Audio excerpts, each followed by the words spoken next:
Yesterday, I had a chance meeting with a small business owner. And of course, when I came to know he is in business, my normal question is, so how is your business? And he was talking about how the business is slow and every business is slow and all that. So I tried to gain more information. I asked him what business he is in, and he mentioned he is in jewelry business. They do supply and manufacturing. And I asked him, so what is his turnover? He mentioned about 50 to 60 lakhs per month, or a yearly turnover about 6 to 7 crores, which is definitely not bad, but not good enough.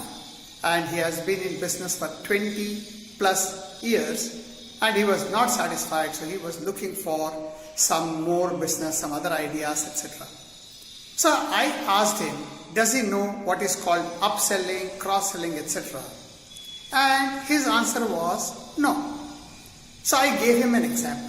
I gave him my favorite example.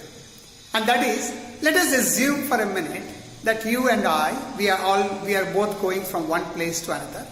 And on the way, let's say we feel hungry. So we go to a restaurant and we ask the waiter what is there, and the waiter says this, that and all that, and then we finally order whatever we want. We have our food or snacks or whatever, and we pay the bill and we come out. I'm sure you will agree that the waiter did make the sale, or the restaurant did make a sale. On the other hand, let us assume that instead of going to a normal restaurant, we are going to a 5-star restaurant. And again we ask the waiter what is available, and he tells us what is available, or he brings the menu and we order a couple of dishes.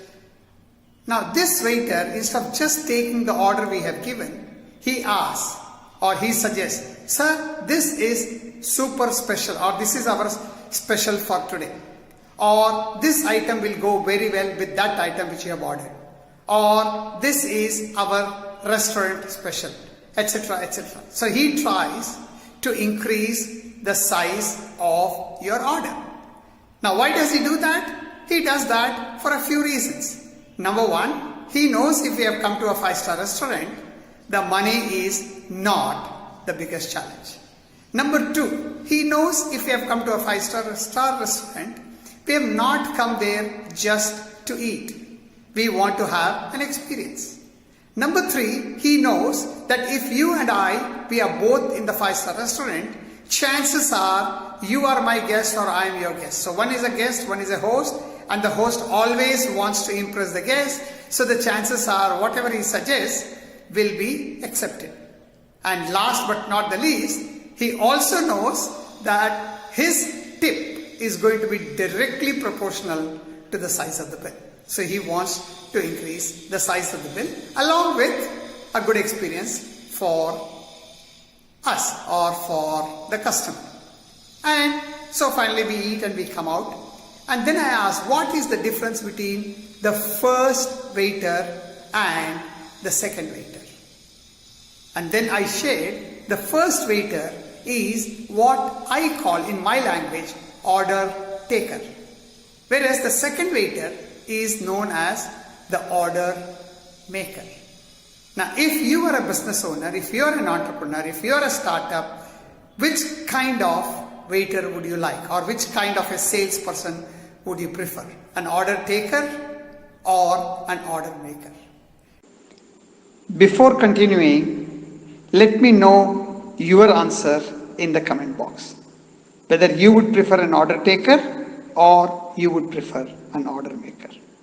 Now most of the salespeople you meet, you come across, whether you go to a restaurant or you go to a supermarket or you go to a shop, which kind of salesperson do you meet? Which kind of salesperson are you? Are you an order taker? Are you an order maker? Leave the comments below and let me know how I can help you to convert you or your people from order takers to order makers. My name is Yathiraj Agarwal, and my mission is to help or empower 1 million business owners, startups, entrepreneurs, professionals and sales-opreneurs to 3x their profit in 1 year. If you would like to be one among them, please connect with us and let me see if I can help you in reaching your goals.